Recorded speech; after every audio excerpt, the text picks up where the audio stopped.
what we really believe in as a program is having fewer rules and more standards, right? So these are the things that we believe in. Even as a team, we talk about it. As a coach, I might have a couple of non-negotiable standards, but also the team speak into what are our standards? What do we expect out of each other? And so one thing that we have done in practice is we actually do have a simple sign. It's actually just black and white and laminated. It's the first thing you see when you walk out of our locker room before you go on court. And it says, what do you choose today? And underneath it, there's just a horizontal line. And that's our reminder, like, are we going to choose to live above the line or live below the line? And so what we talk about early in the season is the moment you walk out of that hallway and onto the court, like that is your physical demonstration of deciding to live above the line that day. And above the line just means I'm not the most important, right? The team is more important. The other things going on are more important, but I'm here to be a part of the team and make it the best I can be.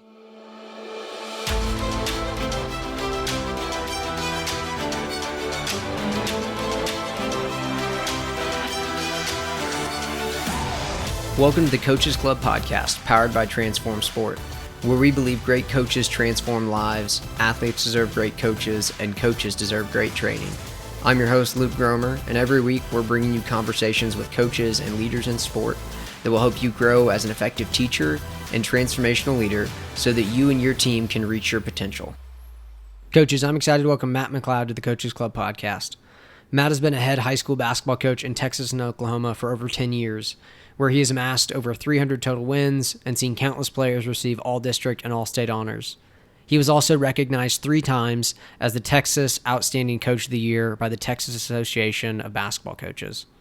Matt has also spent the last 5 years directing PGC basketball camps all over the United States. During that time, he's worked with thousands of athletes and coaches to improve their basketball skills and leadership. I've had the pleasure of working 2 different PGC sessions with Matt as the director, and I can attest to the quality of person, leader, and coach he is. He shares some really great insights in this episode on how to thrive with parents, how to be a culture keeper, the 3 C's of coach education, and why he believes in having more standards and less rules. I've also got some really exciting news to share with you guys. I had the opportunity to write the study guide for Doug Lemov's book, The Coach's Guide to Teaching. Doug was my guest in episode 1 of the podcast, and we talked about his fantastic book. We just released the free study guide together, and you can go download a copy of the PDF at cgtbookclubs.com. That's cgtbookclubs.com to get the free study guide that includes discussion questions on each chapter of the book. And as Doug and I were working on the study guide, we kept coming back to how powerful it would be for like-minded coaches to be able to use the study guide as they go through the book together. So, in addition to the study guide, I'm launching free virtual book clubs that are 4 weeks long and they cover 1 chapter from the Coach's Guide to Teaching at a time. I'll be leading the book clubs, and Doug will be making guest appearances for a Q&A/film session. I opened up the first 2 book clubs on Thursday, July 1st, with 30 spots for each, 1 for US coaches and 1 for UK. And within 30 hours, both had sold out. If you want to be the first to know about the future book clubs, send me an email at luke@transformsport.org, and I'll make sure to notify you when I'm opening up additional book clubs. In the meantime, you can go download the free study guide for the Coach's Guide to Teaching at cgtbookclubs.com. And as always, if you'd like to get a free PDF of the notes from this podcast episode, go to transformsport.org/podnotes or click the link in the show details to get your copy. And finally, on July 18th, I'm kicking off the first Coaches Club cohort. It's an 8-week online cohort course and community that helps coaches grow as effective teachers and transformational leaders, surrounded by other like-minded coaches. I only have a few spots left, so if you're interested, you can go to transformsport.org/coachesclub or just send me an email with questions at luke@transformsport.org. And if you'd like to reserve your spot in the cohort, go to transformsport.org/free call or click the link in the show details to schedule a call to talk with me and claim your spot. Now to my conversation with my good friend Matt McLeod. Enjoy the episode. Why do you coach? What got you into it? What's kept you into it? It's a really good question. I think I'm like so many other coaches, and like my answer is not unique at all, but I'm coaching to make the impact that so many coaches and others made in my own life. And, like I said, I did not go to college with the intention to be a coach. It was not on my list of things to do. But after I spent a couple of years, I did work in, like I said, Division I athletics. I also worked in the corporate world a little bit. and just felt like a purpose for me was missing. And coming home at the end of the day and realizing that there was more to what I wanted to do with my life. And so, yeah, as my wife and I were talking about it, just decided, hey, let's give it a shot. Let's see maybe if this is it. And after like a month in, I was sold. I was done. This is what I wanted to do for the rest of my life. That's awesome. I love that. And this kind of segues into the next question. What is it that you enjoy the most about it? I mean, what is it that it was like, oh, this is it? Yeah, that's a tough question because I think there's so many like intangible pieces that I love about coaching and also some really tangible ones. Even on the tangible side, just like the ebbs and flows of a season. Like right now we're in preseason mode. And so we're talking about what offense we're going to run, what defense we're going to run, how we can develop skills. And then you get into the season and you're trying to figure out what adjustments you have to make. I heard Roy Williams say one time that, if you're following the same game plan 8 minutes into a basketball game, either you made the best game plan ever or you need to learn to make adjustments because those two things, it's no game goes how you think it's going to go. And so I just love the strategy, the analytics, all those things speak to me. But I know even more importantly for me, I'm so passionate about just helping young men and women. I coach boys basketball right now, but just helping young people begin to find their passions and learn the value of hard work. I believe if you put in the time to be a great high school basketball player, you can put in the time to be great at nearly anything in life. And so just kind of being able to help set those foundations, because I know I needed so much help when I was a 17, 18, even 19-year-old guy. Just didn't know what I wanted out of life or how to get there. And so trying to help pay that forward like so many did for me. That's awesome. On the other side of that question, in your experience coaching in the last 15 years, what's been the most frustrating thing about coaching? I think my answer might be a little different than some others on this one. For me, the frustration of coaching are all the distractions. I just think right now that our lives are busier than they've ever been before, right? I just think to my own life, I graduated from high school in 1999, so a little more than 20 years ago. And I'm not talking about academics. I'm not talking about school life and sports, but there's just so many other distractions right now. And so we are constantly fighting for our athletes' attention, right? For their emotional attention, for their mental attention, for their physical attention. And so that can be very frustrating at times. I think early in my coaching career, I would have said parents, like a lot of coaches would have. But I was fortunate to have mentors in my life that helped me learn how to, coexist is even not doesn't have that same weight of what it's how to thrive with parents. And so I love the parents in our program. I love the things we go through. I think great teams, like great families, they're not perfect all the time. They have good days and bad days. But for me as a coach, the most frustrating thing is just the distractions and the what we're trying to fight with to get the attention of our players. That's good. And this wasn't on my question list, but I want to, it's such an important one. Like you said, it's what most people would go to is the most frustrating thing is the parents. But what was it that you got from those mentors that you learned early on that's allowed you to thrive in relationship with parents as a coach? Like what are a couple practical things that you learned or have been able to do? Yeah, absolutely. That's a great question. Actually, a mentor of mine one time just really helped open my eyes to the fact that it's not me as the coach versus the parents. I think a lot of times when there's, that little bit rub and attention, whether it's playing time or number of shots or whatever it is that maybe a parent gets frustrated about with their child and wanting to gain understanding of the situation, the parent walks in adversarial and the coach comes in adversarial. So we're already both losing because we're missing the bigger point that we're on the same page, which is what we want, what is best for the athlete. And just understanding that even though we're sitting on the same side of the table, right, we both want what's best for the athlete, just sometimes our viewpoint is different. And as a coach, I'm adding the viewpoint of every player in my program, whereas parents, and hey, I'm a parent too, so I'm understanding this more and more. So many times a parent perspective is just that of their child and not the bigger picture.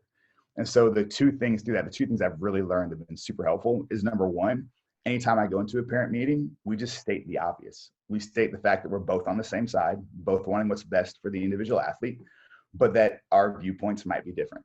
And so I think a lot of times just getting that out in front with parents is so helpful. It sets expectations for the conversation. And then the second thing I found have been really helpful for me is I'm not attached to the outcome of an individual meeting, whether it's with a parent, whether it's with a player about playing time, even maybe a school administrator or an assistant coach. you have to go in and do your best and treat people with respect, and listen to them and hear what they have to say. But at the end of the day, it's not that we're always going to be aligned and on 100% the same page when we leave the meeting.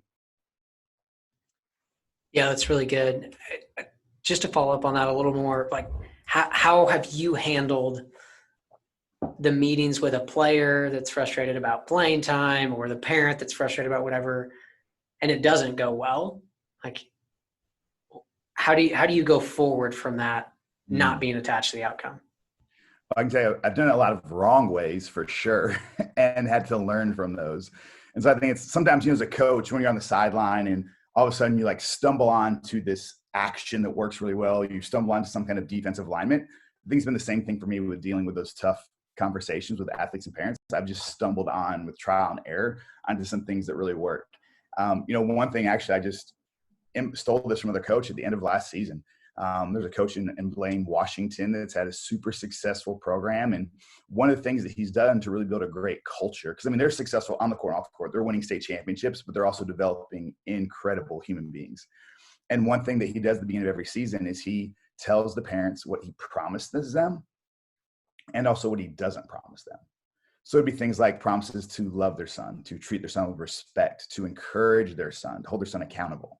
But things that he doesn't promise are things like playing time or, input. They doesn't promise to receive input on systems and strategies.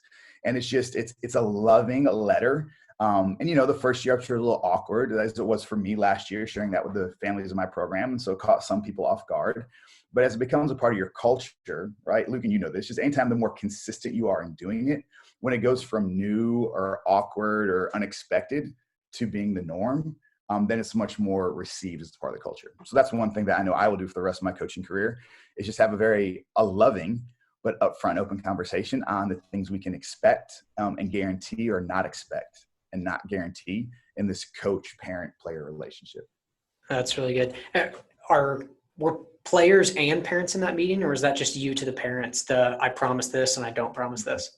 That's really good. It happened very last minute towards the end of our season last year. So for last year, we had a player coach meeting because it was almost like for old people like me, the movie Jerry Maguire. I don't know if you ever watched that, but we're at the beginning of the movie where Tom Cruise, he stays up all night, like writing this manifesto of what he believes about being a sports agent. Like, I always kind of joked and laughed about that scene, but then I experienced it myself as I was going through it. So it was like basically an all-nighter, staying up, letting my passion out on paper. And so we just had a team meeting the next day and went over it. But then last year, I emailed it out to all my parents, and I did ask them to either respond that they got it or sign a copy of it and send it back. Beginning this season, it'll just be a part of our parent meeting. We have an introductory parent meeting at the beginning of the season, and then maybe not scheduled meetings, but I make sure to connect with parents all year. But just in that first meeting, we'll use that to help set the standard for what's going on. That's awesome. That's really, really good. I may be stealing that too. That's awesome. All right. Kind of shifting a little bit. Next section, just thinking and talking about youth sports. And we can think when we say youth sports, we can high school and below. I know it's a little bit different as you get into high school. But the first question is just, how would you, in your experience, describe the current culture of youth sports in our country? Yeah. If we're going one word, I'm going intense. Our youth sports culture is intense. And I think that it's good and bad. I think we definitely have people are on one side of the conversation, on the other. Just as far as life goes, I think it's really important to assume that people are doing the best they can with what they know. And so even maybe where there's some areas of our youth sports culture that maybe I don't align with or don't think is best, the other person on the other side is still just doing the best they can, what they know about the situation. But now after 15 years of experiencing coaching high school athletes that went through our youth sports system, I've learned that players are really burnt out when they get to high school. And then many players, had chose one sport early on. And, since the time they were 7 or 8 years old, have been playing one sport, 360 of 365 days a year. And so then they get to high school and their love for the game, their passion for it, it's become way more of a job than it has anything else. And so, I think that's one thing for me that I would love to see. Hey, how can we adjust and change so that at 16 or 17 years old, we're not burned out and we're not hating the sports that we should love and find enjoyment for the rest of our life. And so do I think that means eliminating youth sports? No, absolutely not. But I think, Luke, it's about what you're doing right now. It's about educating, right? Like is when ESPN came out with the study recently of the effects that so many AAU basketball games were having over the course of, from 8 to 16 or 17 on the bodies of potential NBA picks and how it's different now than it was 20 years ago. Now, I don't think we can refute the science and that the bodies are being worn down, but I also think mentally there's a piece there, and hopefully through research like what you're doing, we can do a better job of informing so that we can just better prepare our kids when they're in youth sports for when they get older. Yeah, that's awesome. And please share that article with me because I haven't read it, but it sounds fascinating and I want to. And so that kind of segues into the next two questions, and maybe it's what you just said. Maybe you have something else to add to it. But the next two questions are just, what do you think is the biggest problem in youth sports? And then what do you think is the solution? I know you kind of started to hit on those, but Is there anything you would add to it? Yeah, for sure. And I think maybe biggest, might be a tough question to answer. I think a little bit about perception and maybe even an area of the country. Living in Oklahoma and Texas, I see one side or one version, but my brother who lives in New York, right, might see it very differently. And so I think, but just where we are and even like owning our backyard and helping make sports a great place. I think when a child is just learning how to play, right, like they should love the game. They should do two things, like learn to love the game and learn the fundamentals of the game. And I just think it's unfortunate that, and I've been as guilty of it, right? I coached my boys' 7-year-old flag football team at the YMCA last year, right? So I've been in the trenches too. And in that moment when the game is going on, you want to win. And there are moments where it's only about winning. But I think that we're setting a really bad precedent for, the following generations if we're teaching them within sport that it's always about the win and the loss. And now listen, I love winning as much as anybody. I hate to lose more. I'm not sure where I fall on that coin, right? But if it's only about winning, then there's losing every day. And at the end of the season, really only one team per classification is successful, and that's the team that wins the state championship. And so I think that what we can really do is a solution is to help do a better job of defining winning or defining success at the younger levels of sport. I'm not advocating for not keeping score. I think you need to know where you stand, I think that's important and that's healthy. But if it's just about the win and the loss, it loses its enjoyment really fast. And so I know that, I heard someone say one time, it's not a job or it's not work if you enjoy what you do.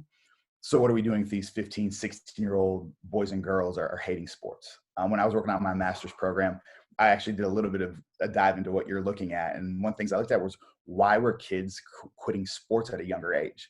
And the number one reason was it's not as fun, and again, it's not Pollyanna. It's not all rainbows and unicorns, and it's just about the fun.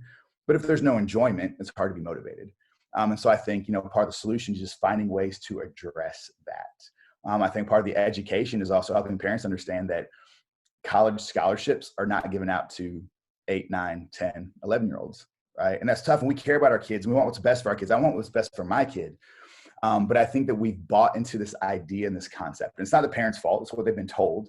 But that at 7, 8, 9, 10, 11, your rankings and your how many games and how fast and how fast you can run, how hard you can hit, how many points you can score, when those things don't really matter as much at that age. And so I just think it's maybe more of a refocusing of who we want to be and what we want to do as a country with our youth sports system. But I think it really starts at the local level and helping us as coaches, as parents, people who care about our community, like what can we do locally, and then slowly see that change come across.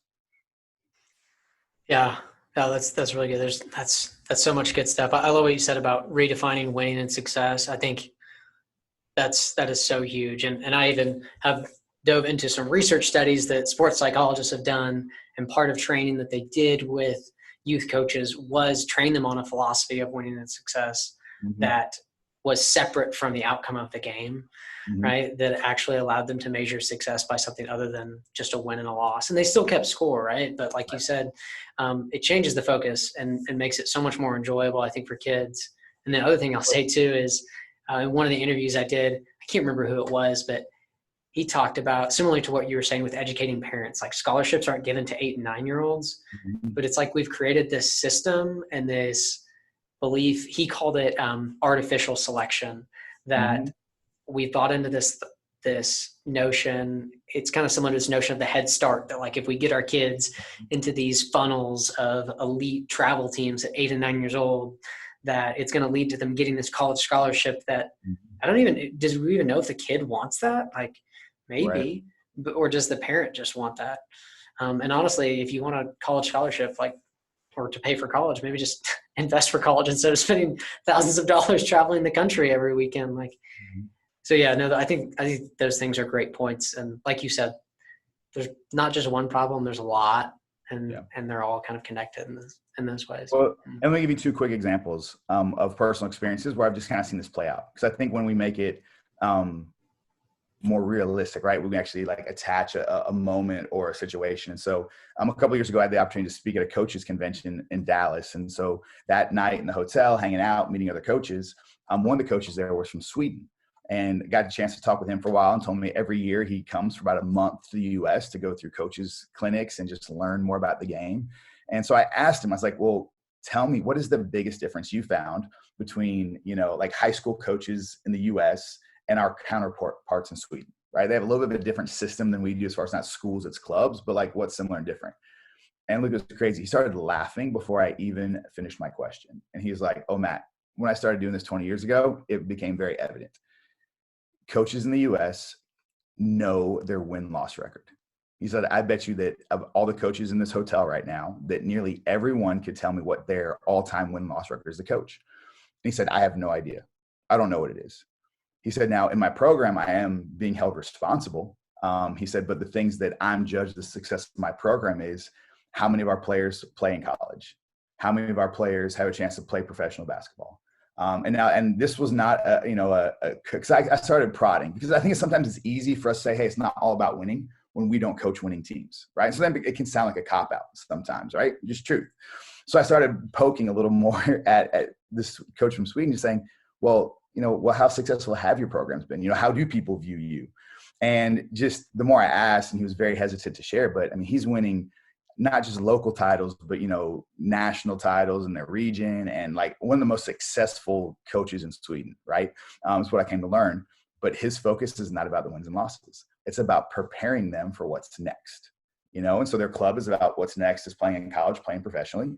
But I think that we could do a better job, both as youth coaches and as high school coaches, of preparing each individual athlete for what's next. If it's college basketball, if it's going to, a college that they don't think they can get into, whatever it is. And if we can kind of shift that focus away from winning, losing, I think that's super helpful.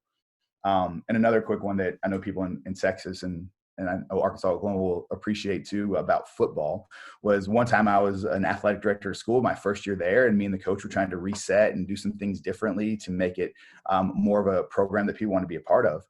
And we were walking the halls, and there were these two massive young men, like 15, 16 years old, 6'3", like over 200 pounds, just like they belong on a football field. If you're a football coach, right? Like you're going to recruit your hallway for that.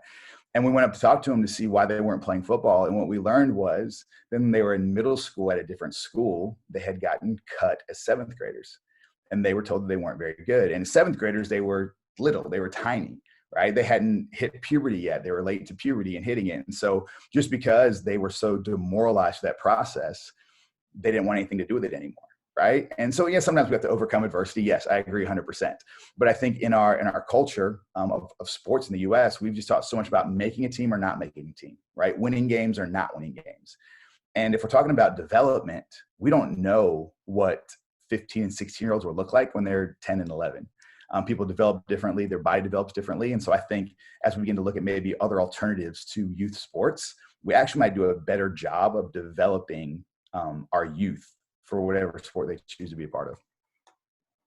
Yeah, that's so good. And I mean, I'll even speak specifically to that. Like at the high school I coach out in Arkansas, like the tryout numbers in basketball for ninth grade. So when kids come to the high school, like they've continue to drop in the last few years, in large part for those reasons. Is like kids are tired of being cut from a fifth grade team, a sixth grade team, a seventh. Like it's like, all right, like why would I keep playing? And yeah, like not every kid is going to play high school varsity basketball, and not every kid's even going to make like your ninth grade team at a high school. But it's becoming really evident that kids are just walking away because, like, why would I go out there and try out again if I got cut before I even matured and had a chance to develop? Yeah, I think that's huge. Next question kind of section, just kind of getting into now coaching and qualities of a great coach. What's the first thing that comes to your mind when you think about something you wish you would have known about coaching when you started? Such a good question. Yeah, if I go back to that younger self, I think it's just helping him understand that, and this is cheesy, it's corny, I get it, but it rings really true for me. The grass is greener where you water it. I mean, I think that's something I didn't understand when I was a younger coach. I remember as a younger coach every year. And again, I was fortunate to never be an assistant coach, right? And actually, I think some areas we all should be assistant coaches. There are things that I had to learn a more difficult way that I would have learned if I had been an assistant coach. But as a young head coach, I remember every year sending my resume out to 40, 50, 60 different schools in different states to trying to climb this ladder. And there's nothing wrong with climbing the ladder. And there's nothing wrong with finding the best fit. But what I know I neglected early in my career was, even if I was looking for new opportunities, I was almost checking out on the current one until I knew if I was coming back or not. Right, if that makes sense. Like, I'd apply and apply and apply. And when I realized, okay, I'm not going to get any of these jobs, then I would begin to continue to focus on the place I was at. And then that next year, there would be gaps and things would be missing because I'd spend a 2 or 3 month section thinking about what's next versus what I currently have and making that better. And so I think for any coaches that are newer to the profession, it's helping to understand, like, be all in where you are and just let those other opportunities come to you. Right. Like, it's been amazing to me that since I stopped focusing on the next job, I've been offered more next jobs than I ever had previously. And so there's something about that, just that inverse relationship about just caring so passionate about where you are, you actually make the place you are better, that makes you more attractive to go get that next job.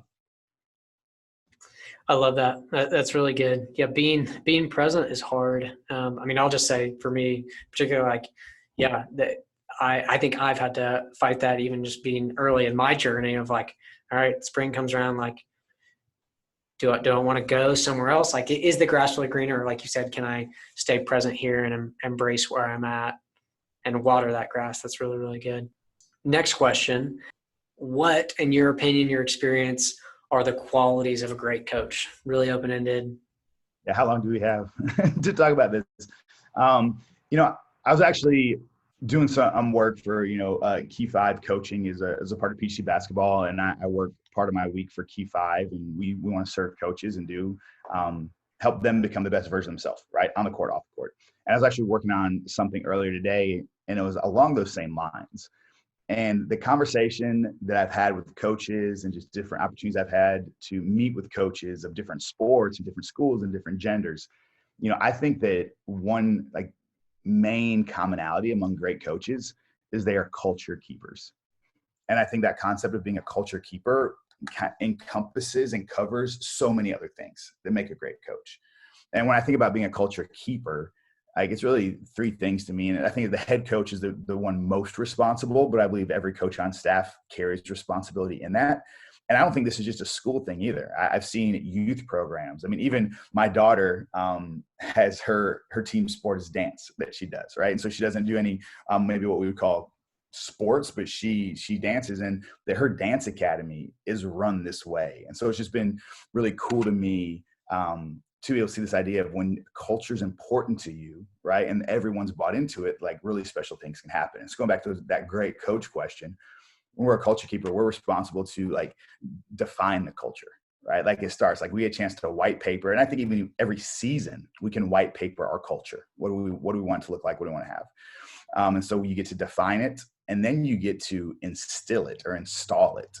I'm not like Mr. Mechanic at all, but I'll never forget when I was 18 and got my first car, and the CD player in the car was not very good, right? It's very substandard. And I remember, like, not being able to afford to pay somebody to replace it, but I bought one and went and put it in my own. And there was just, like, this feeling when it was installed and the music sounded better and the bass actually worked and it wasn't so scratchy. Like, I took pride because, hey, I did that. And I think that that's what great coaches do. They take pride in saying, hey, and, again, it's not about me, but, like, they take pride in saying, hey, we did this together. We installed it together. And I think the third thing is maintaining it, right? So culture keepers, they define the culture, they instill or install the culture, and then they maintain it. And I think that's what great coaches do. And I think great coaches, the other things flow out of that. The successful seasons where you do win a lot of games. I think the relationships that last for a long time, both with parents and players, come out of things like that. And I just think that if we can be consistent as coaches and knowing the culture that we want to have and putting that in place, that all the other things will begin to fall in line with what it takes for us to really be successful. That's awesome. That's really, really good. And I think this kind of flows from what you were just talking about. But if Matt could decide, hey, these are the 3 to 5 things that every coach at every level of every sport, like they need to be educated or trained on these things, what would they be? I like it. All right, we're going to go old school. I got 3 C's for you. All right, 3 C's that I think every coach should have.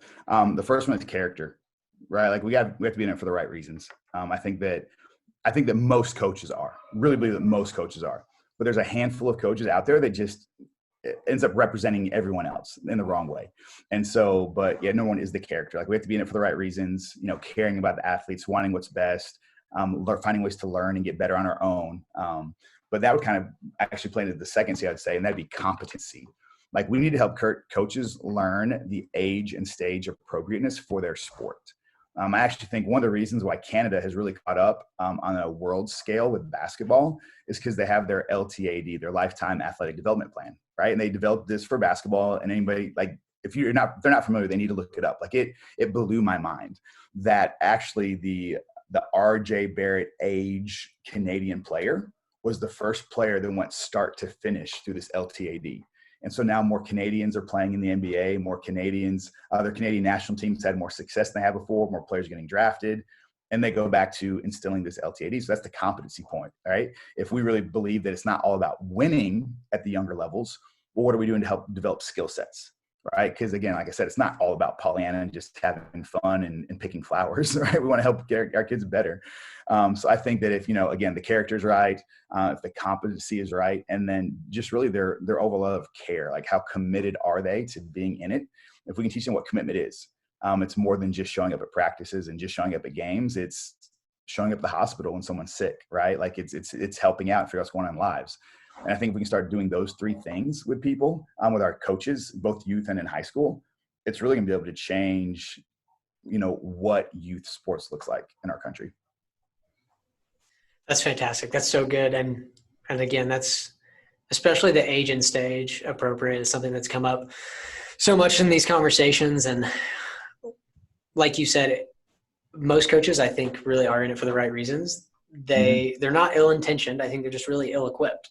And They don't know what they don't know.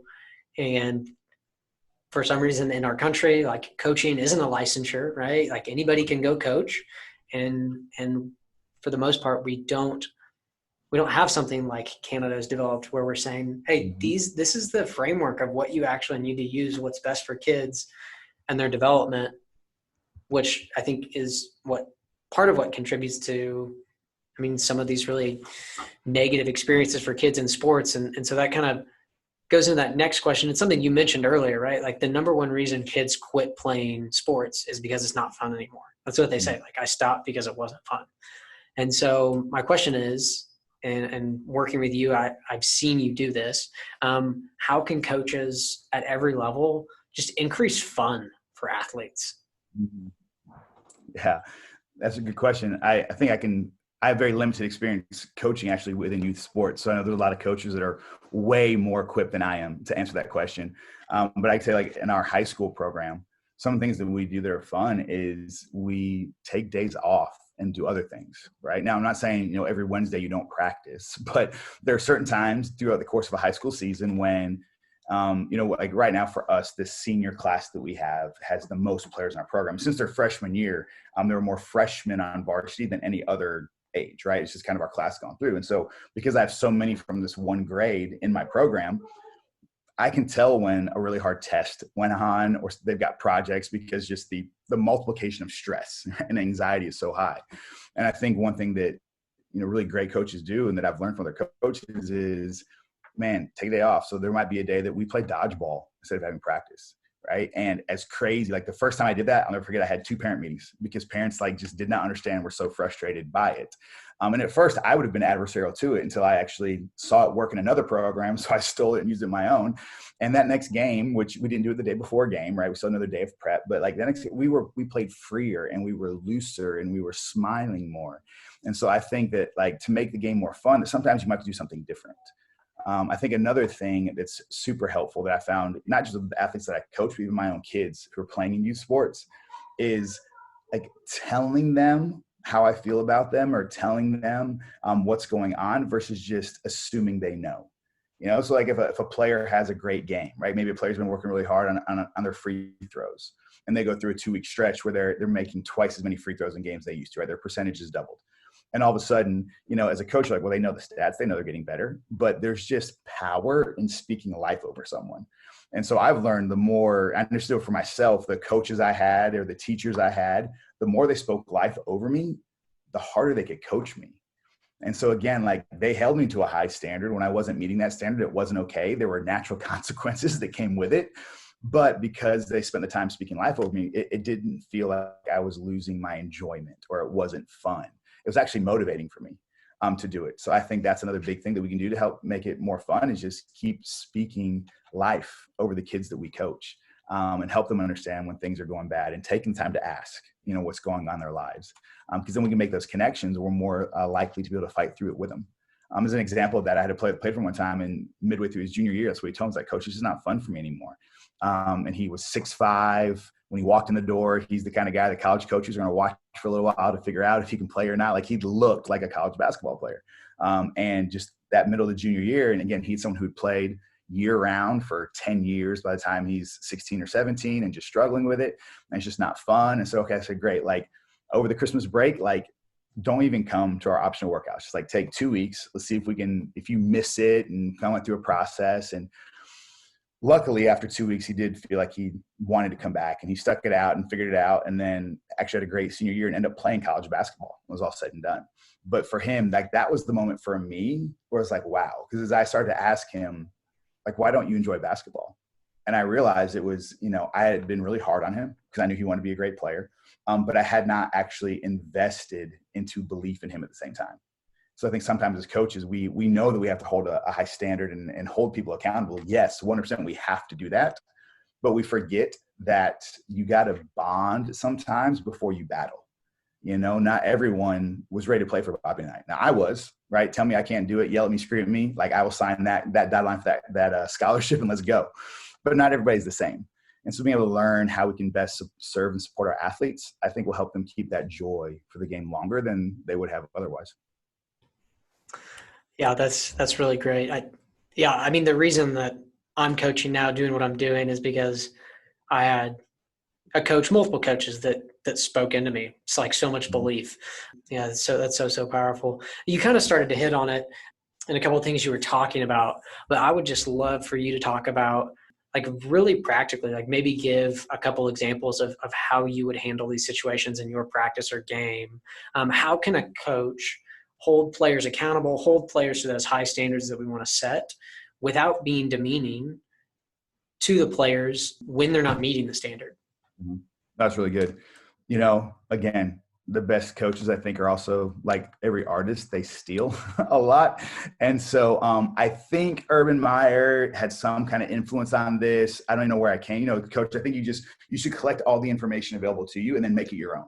Right. So over the course of time, we all heard about Urban Meyer's above the line, those kinds of things, or different things coaches do.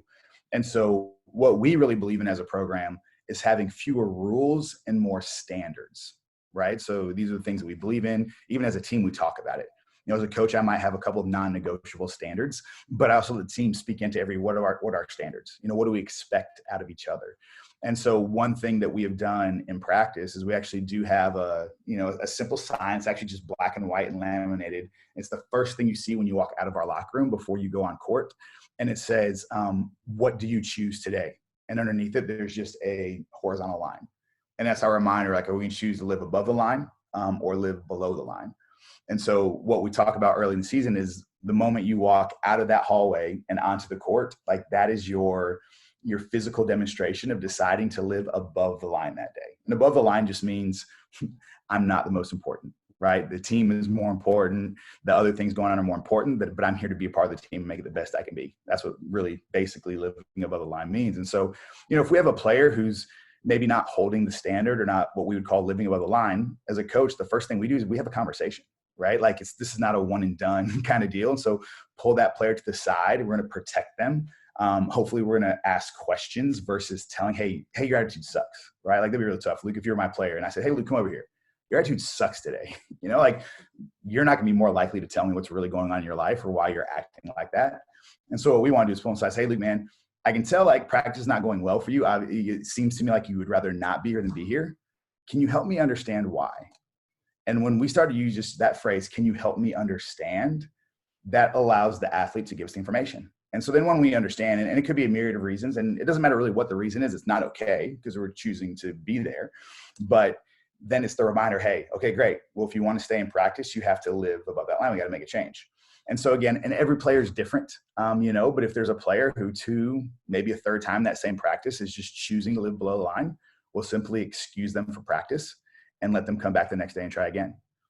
This is not a running or a punishment necessarily. This is just, hey, listen, today you're contaminating our environment. You're not contributing to it. And so you just can't be a part of it. And you're choosing not to be a part of it. So then they leave. And I think, again, if it's a player like me in high school, like I drove a lot of coaches crazy when I played in high school because I always thought I knew better than coach. I was probably somebody who would have less of a rope, so to speak, right? I had less of leeway before I was being told, hey, I come back and try tomorrow. But I mean, there've been years where I've had, one of my better leaders and someone who's always committed, they're at practice early and then they stay late and they're doing everything coach asks them to do. But then you get in the middle of January and they have a really bad day. And maybe it's just a terrible day, but the first, let's just call it 35 days of practice were great days, And so instead of just sending that player home right away, because what does that mean? That means the first time you mess up, you're done. Maybe that player has a little more leeway and another chance to stay when someone else might not. And so, when we talk about practical application, that's really worked well for us. Is now as a coach, my emotions stay more even keel. And so I think a lot of times when I was a younger coach, I was so up and down with my emotions. My players didn't know, and my emotions being like how loud I was yelling, right? Or how intense I was. And so my players really never knew when to take it seriously and when it was just me being emotional. And so, I'm probably a little more Brad Stevens than I am Bob Huggins, but I think every coach needs to find their Bob Huggins moments, and I think for every Bob Huggins coach needs to find some of their Brad Stevens moments. So then it's easier for the players to understand what's going on versus feeling like they play for a bipolar coach. And so again, going back to, how do we do this in our practices? Like we have to live it out first as coaches. And then when we live it out first as coaches, then we can expect our players to do the same thing. But even just that simple above the line, below the line concept has made a big difference in what our practices look and feel like.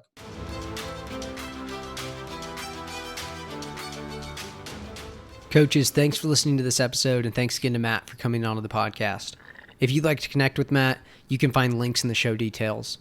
And if you'd like to get the notes from this episode, go to transformsport.org/podnotes to get a free PDF of the notes from this episode. And don't forget to go get your free copy of the official study guide I wrote with Doug Lemov for the Coach's Guide to Teaching. Go to cgtbookclubs.com to download a free copy of the study guide and email me at luke@transformsport.org if you want to be the first to know about future free book clubs covering the book. If you enjoyed this episode, please take a minute to rate, review, and subscribe wherever you listen to podcasts, and give us a shout out on Twitter. It goes a long way in helping us share with other coaches. Thanks for listening to the Coaches Club podcast powered by Transform Sport, where we believe great coaches transform lives, athletes deserve great coaches, and coaches deserve great training.